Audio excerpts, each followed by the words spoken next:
Ba-dum, ba-dum, ba-da-da-da-da, ba-da-ba-da-ba-da. Hello, guys. Welcome back to the Wizard's Forge. Today, we're taking a look at a Kickstarter. I've been excited for this Kickstarter for 2 months now. It is by Spectre Creations, and it is Caliya's Chronicle of Runes, a runic expansion for D&D 5e. Without any further ado, let's go ahead and dig right into it. Here is the Kickstarter page. We already have 417 backers. Now, I'm not logged in currently, but I am one of the backers. We're at 36,644 of $15,000 goals, so we're already getting this book guaranteed. Yes. We have 29 days to go. It just came out yesterday. All right, here we go. Oh, look at that art, man. Oh, hold up. I'm curious of something here. Scryfall. I have a funny feeling this art is inspired by something. Hellkite. I think it's T-E. I could be wrong on how that's spelled. Okay, Tyrant. I have a funny feeling this art is heavily inspired by Hellkite Tyrant. If not, then the similarities are cool, though. It's a singular thrilling discovery, a rune, and imagining what explode might mean for me when I activate it. Caliya. What's inside? An expansive 5e rune system with over 350 magical runes. Woohoo! That is nice. Spanning every language, which we'll get there in a little bit. 12 subclasses, 9 new races plus dozen of sub-races. This one's already in the book, by the way. This isn't including any stretch goals that get revealed as the Kickstarter goes on. 80 or more new and terrifying monsters. They say epic and terrifying. Instantly translate to your favorite languages at fantasytranslator.com. That website is up right now. However, right now it only covers Dwarvish, Draconic, and Elvish, and Common. So, yeah. Caliya's Chronicle of Runes is a 300-page tome that brings the magic of runes to your table. Whether you're a DM looking to fill your world with ancient runic lore and extraordinary monsters, or a player eager to sink your teeth into hundreds of inspiring new races, subclasses, spells, and more for your characters, this runic source book unleashes endless possibilities for your epic adventures across the multiverse. You got me, definitely. This is the collector's edition cover. These are the Elvish dice. It comes with some cards for the runes and stuff. I mean, these are some of the stuff you can get at least. PDF, look at this. Dice tray, pretty cool. Some arts. That, sadly, is sold out already as of right now. It was a limit of 5. But you can still get most of the other stuff here. Look at that art, man. I always love the art. Sees the power of runes, and I think it's runes in other languages. That's pretty cool. I like that graphic. That's nice. Language turned legendary. From Elvish to Draconic, Infernal to Druidic, level up your game with item-enhancing runes and fantastical scripts designed of every language. Yes, you heard it right. Every language. Hunt down thousands of arcane symbols infused with ancestral magic and passed down through the ages, lying in wait for brave adventurers to harness their mystical power. The Griffin Saddlebag is actually comments on this bad boy. Spectre Creations and I have had a friendship for years, born from a shared value of mechanical balance and sense of authenticity. I trust their work implicitly, and I think the care and consideration that's gone into this rune system is admirable. I can't wait to read this book. Me either. I am totally excited for this. Orcish runes featured on the Griffin Saddlebag item Snake Oil. Oh, okay. I didn't even know that. That's awesome. Thanks, Griffin. Oh, look at that art, dude. Oh, that is sick. What are runes? Runes are a dynamic and flavorful new category of magic items designed to customize and empower your character's epic gear. Oh, look at the art, man. We will be reading the PDF as soon as I finish with the Kickstarter page. Guaranteed. I'm looking forward to it, y'all. Oh, that looks cool. Oh, okay. Ooh, the shield. Nice. Level up your gear. Runes are a new kind of magic item, intuitively designed to be adapted for use at any table. You can transfer rune to equipment you already know and love, enhancing your favorite weapons, armor, and more with wondrous magical power. Some races we've got. Aether Blood Dwarf. Ooh, okay. Kobold Viper.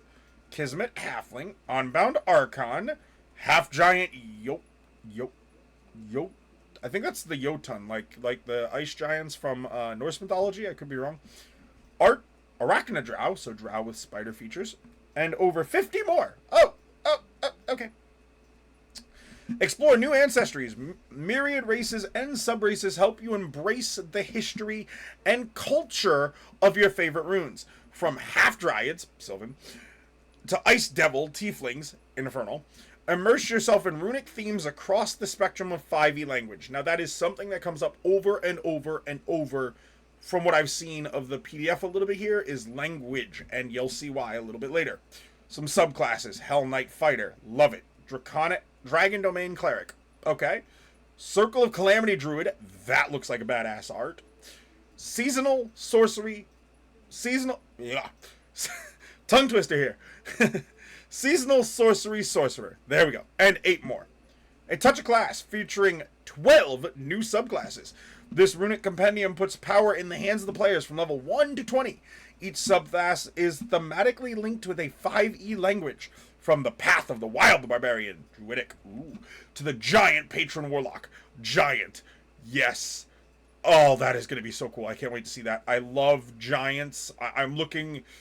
I know it's controversial to say this right now because a lot of people are dogging on 5e, but I'm looking forward to Big B Presents Glory of the Giants. Hate on me in the comments all you want if you're going to. I don't care. I like giants, and I'm totally 100% looking forward to the Giant sourcebook. I'm praying it's actually good. I'm also prepared for disappointment, however, with how things have been going. Let's see. A whole bunch of creators. Oh, and I'm not reading this whole thing. I'm just reading the important stuff. Here's some of the creators that I'm going to assume have helped out with it. Dungeon Strugglers, the Griffin Saddlebag. Okay, so a lot of them that I know. Oh, Loot Tavern. Yo, Loot Tavern. I pre-ordered Helena's Guide to Monster Hunting. They got some sick stuff that they work with. All these guys do, that I've seen. Yep, guest starring from those people. Okay. Yep, the fantasy translator. Yep. All right, so here's some of the add-ons you can get. You can get the book for $55. You can get the deluxe book for $80. You can get the Elvish dice, which, whew, those look gorgeous, man. I love me some good dice. Draskalisk Mini. Ooh, it's actually on sale by the look of it. It was $35, marked down to $29. Okay, that's cool. The STL for the Draskalisk, if you want to print it out yourself. The rune cards, $15 per deck. Excuse me. The digital cards, PDF probably. The translation keys. This is one of the things I was talking about right here. Look at... Oh, crud. Trying to... Forgive me for that, guys. I'm trying to zoom in a little bit here so you can get a better look at it. There we go. Look at that. That is all of the different 5e languages, and I think some that aren't even existent yet that he is creating exclusively for this well, not exclusively for this Kickstarter, but you know what I mean. Stretch goals that he'll probably use in some of his future work going forward. Now let's zoom back out to 100% so you could actually see everything. Here's the languages. Look at that, man. Runic fonts. Oh yeah, that's important too. Let's say that you are a dungeon master that uses a lot of digital, right? Okay. Well, runic fonts. Type in any language with all the standard, and like I said, unlock more with stretch goals. We've already unlocked at least, I think, 1 language, and I think maybe 2. As you see, Abystial, all that. Some awesome rune dice tray. Pretty cool looking. Some art prints if you want to get some posters. Hey, like I said, I like the art. I might add on one to my thing. I don't know yet. Art Pack Digital. This is a huge add-on, and I am looking forward to this. So this creator, Spectre Creations, he's been around for a little bit now from what I've seen and studied of his work. He has this Master of the Gauntlet, which is like a Patreon thing. And it is massive, full of a lot of homebrew he's done over the years. It is a fully illustrated, collecting years worth of 5th edition contracted, updated monthly on Patreon. If you get this add-on, it's the July 2023 edition. But if you are a backer at the Master of Rune or Dragon Horde, which I don't think the Dragon Horde one is available anymore. I think that's the $500 one that had the fancy fire dice set in it. You receive a full year subscription to it. So from July 2023, if I'm not mistaken, this is how it's going to be. I could be wrong. I'll reach out to him and put in the comments below if I am wrong. To July 2024 is what I'm going to go ahead and assume. Foundry model, for those of you who like Foundry, I know there's a lot of people out there that like the Foundry VTT, $39 add-on. VTT token packs for the creatures, boom, $7. Nice. All right. You can select them. Yep. Oh, hey, Mage Hand Press with a comment. Yo, Valda's Spire of Secrets. I got to do a review of that, too, at some point. Spectre Creations is one of the keenest, most talented 5e creators out there, so I expect Caliya's Chronicle of Runes will be a masterpiece.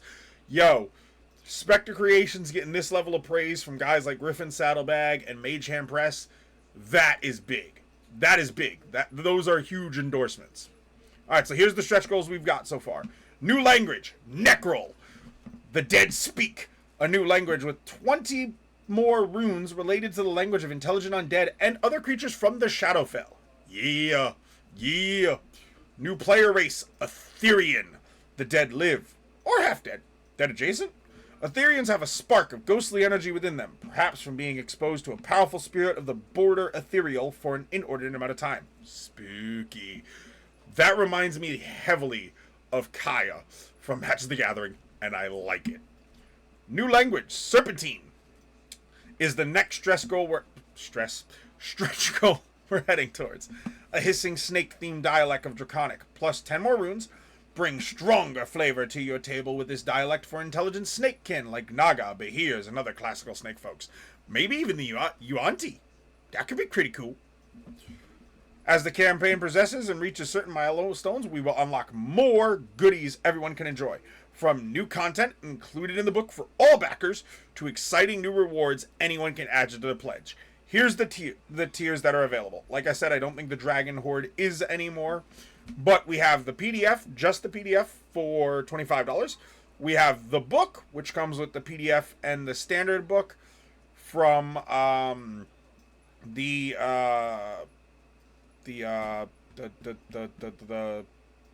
book tier. We have the Caliya's Essentials, which is the PDF, the regular book, the one runic font, the translation key bookmarks, the MOTG compendium. Oh, the master of the Patreon thing I was talking about. PDF. The set of rune cards, one of them. Okay. Then the core bundle, which is $140 for all of that, but 3 runic fonts instead of only 1. 3 rune cards, digitals. 3 rune card decks. The Elvish dice and the art pack digital. Okay. The Master of Runes tier, $270, which is a saving of $206. That's impressive. I like that. PDF, standard book, all of the runic fonts, the translation key bookmarks, 1 year of the compendium PDF, all of the rune cards, all of the rune decks, the Elvish dice, the art pack digital, the art prints, the Dracolisk mini, and the Dracolisk mini STL. And I'm going to scroll down to confirm whether or not I'm right about the Dragon Horde not being available, because if it's not, I'm not even going to read it. Yeah, Dragon Horde no longer available, so I'm not even going to bother reading that one. But all of these are available. And now, without further... Oh, the shipping real quick. Go ahead and take a glance at that. Pause if you want. Now, without any further ado, let's get into the PDF. Caliya's Chronicle of Runes. First of all, again, that art is absolutely gorgeous.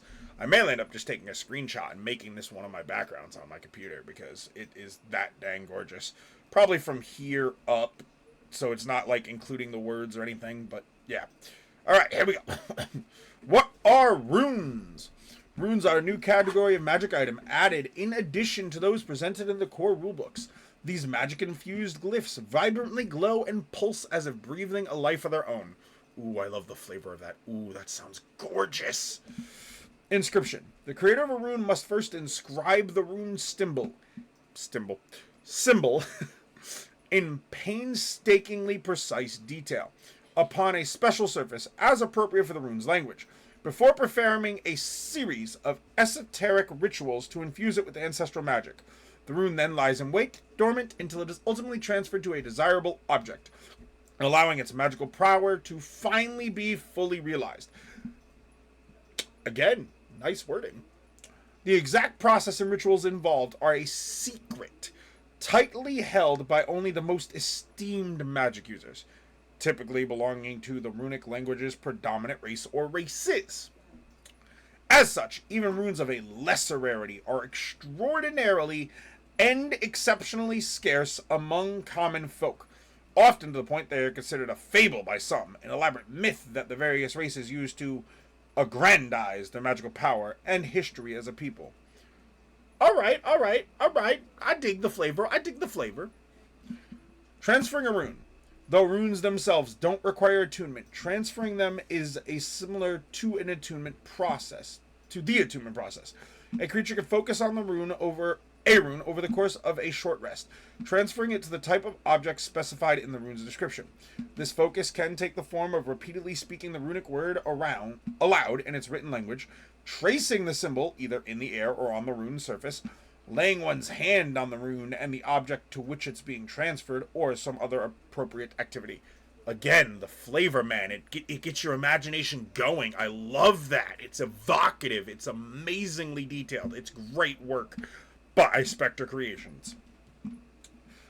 Once the transfer is complete, the rune becomes permanently emblazoned on the object, empowering the object with new magical capabilities. Once transferred, a rune cannot be removed or transferred again, except by means of special runic magic, such as the common language transfer rune, or by a wish spell. Ooh, decision making too? Ooh, we getting a trifecta of goodiness here.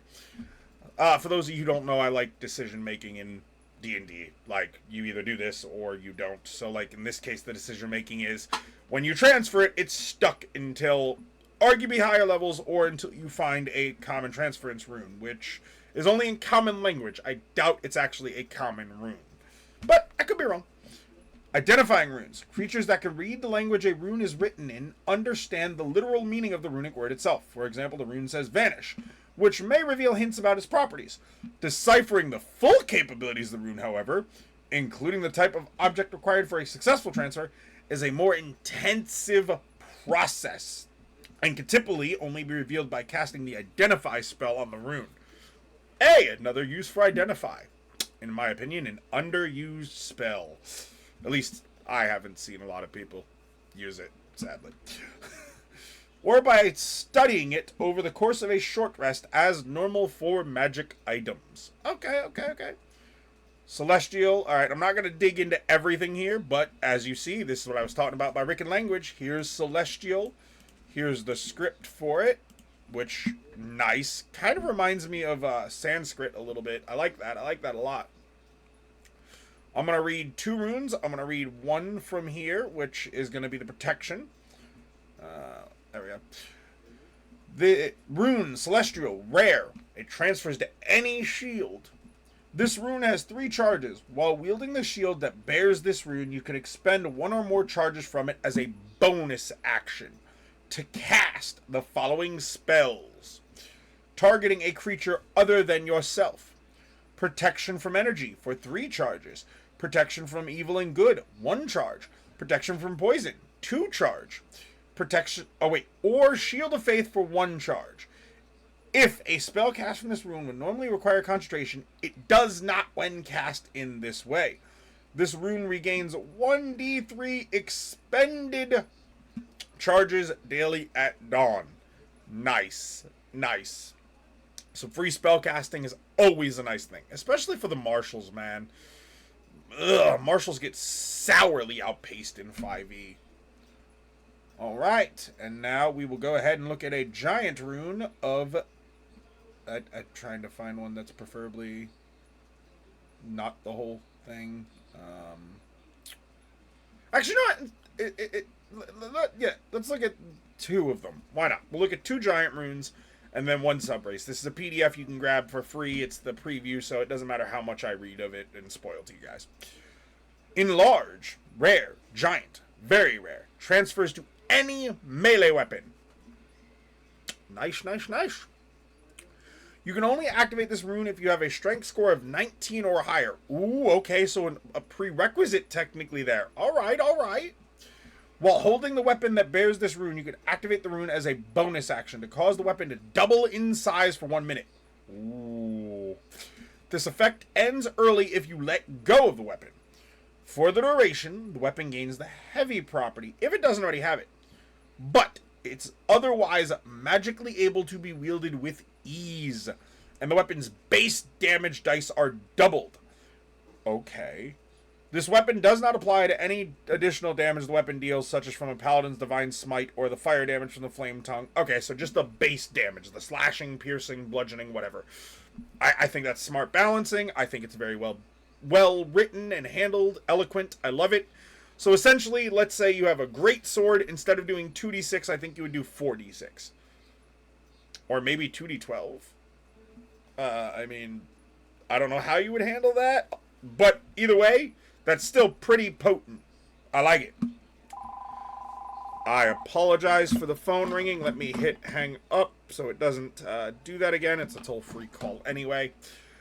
For the duration, the weapon gains the heavy property. If it doesn't have it... Oh, wait, we just read that. Okay, once activated, this rune cannot be activated again until 8 hours have passed. So, technically, not a short rest. Technically, not a long rest, because arguably, you could activate it after you finish your long rest, then 8 hours later, before even doing another long rest, activate it again.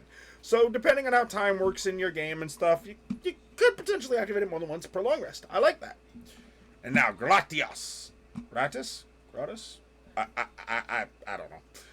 Rune, giant, rarity varies, transferring to any spellcasting focus. Oh, hey, a spellcasting focus one. Okay, I see you. You can only activate this rune if your spellcasting ability score is greater than or equal to a certain number based on the rune's rarity, as noted in the following table.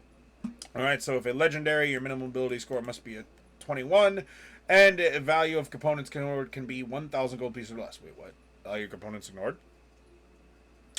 While holding the spellcasting focus that bears this rune, if you cast a spell that has a material component with a cost below the gold piece value corresponding to its rarity, you can activate the rune to ignore that material component for this casting of the spell.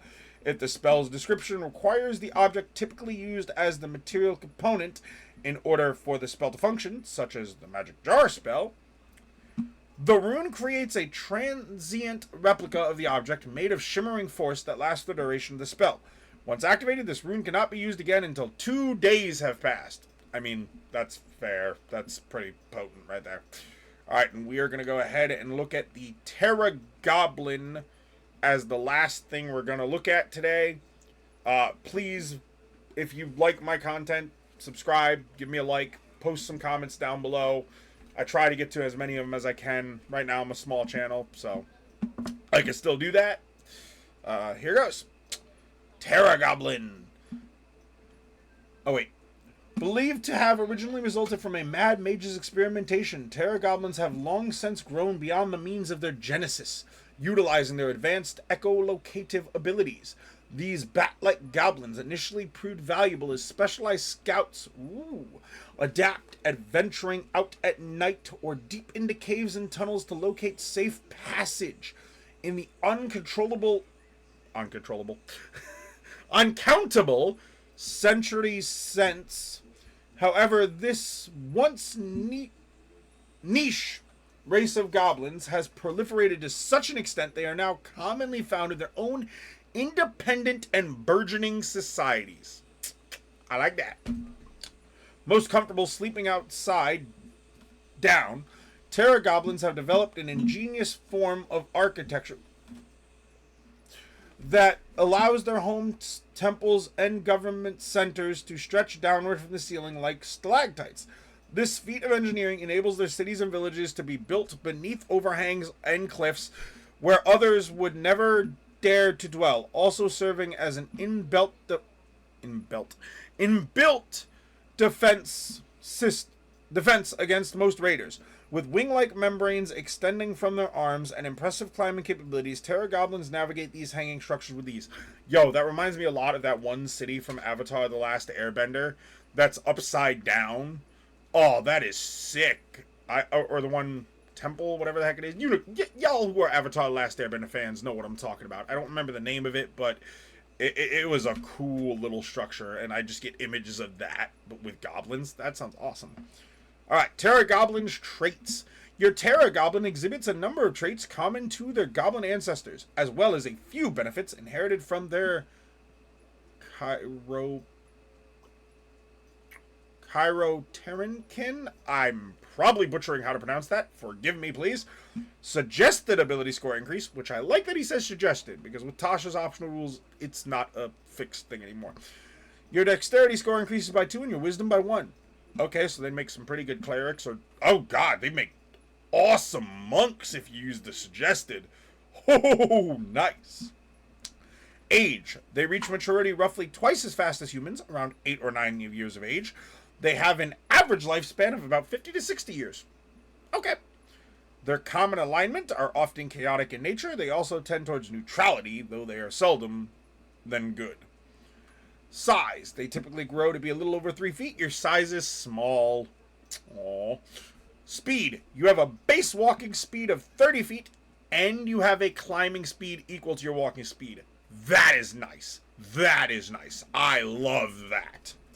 Dark vision. The classic dark vision. Dim light out to 60 feet as if it were bright light, and in darkness as if it were dim light. You cannot discern colors, only shades of gray. Echolocation. As a bonus action, you can emit a high-pitched frequency, which is inaudible to creatures that lack the echolocation trait. Until the end of your turn, you have blind sight out to a range of 30 feet. If you are deafened or unable to speak, you can't use this trait. You can use this trait a number of times equal to your proficiency bonus, and regain all uses when you finish a long rest. That is nice. Blind sight.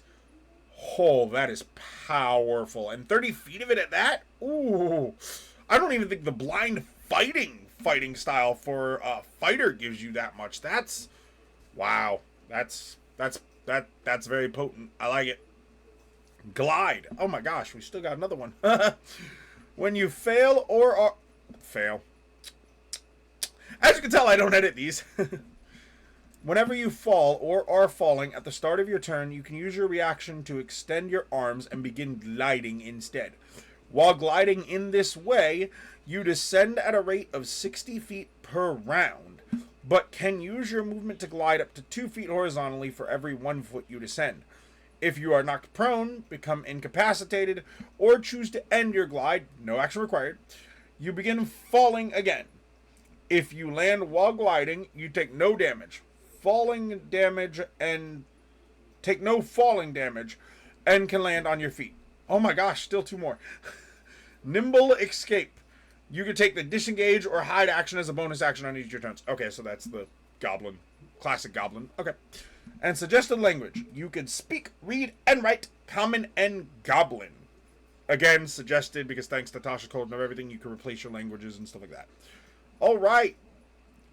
Here's some more stuff that's in the book for you to take a look at on your own time. I highly recommend at least checking out the free PDF, even if you don't plan on backing it. But I gotta say, it's good value, definitely right now. I guarantee you the book is going to be more expensive when it's out officially and you can buy it, and not through the Kickstarter at that point. Some spells. So, Kibble's Tasty, another good creator, made a spell for this book. Flying Eyes. Swarm of Flying Eyes, Hellhound Cerberus. Yo, look at that art again. I love the art in these books, man. Open gaming license, 2 of the arts, and live on Kickstarter, which this just brings you right back to the Kickstarter page. Alrighty. So, as you guys see, this has been Caliya's Chronicle of Runes, a runic expansion for 5th edition, I believe is the full working title, or the full title, actually, which is awesome. Again, it is an amazing value. I would highly recommend backing the Kickstarter if you can afford it. If not, then, I mean, maybe is there an option to back it like just the? Yeah, you can back at the add-on tier for like $1, which allows you access to the build your own bundle, or at least to the pledge manager later on when the Kickstarter's over, and you can add add-ons then. It's a great value. Definitely worth $25 for the PDF, and definitely worth $60 for the book and the PDF. That is insane value. I cannot stress enough how much value that is. Great deal. Great creator. Got a lot of praise from a lot of good other other good creators like Mage Hand Press, Valda, or not Valda. Mage Hand is Valda's, but anyway, Mage Hand Press, Griffin Saddlebag, Dungeon Strugglers, like they all are working with him. He's good. He's really good. So I highly recommend backing this. And if you liked what you saw here today, then please drop a like and subscribe down below. If not, well then hey, thanks for watching the video this far. If you've seen this, peace out, and thanks for joining the Forge. Ba-dum bum, ba-dum bum, ba-da-bum bum, ba-dum bum.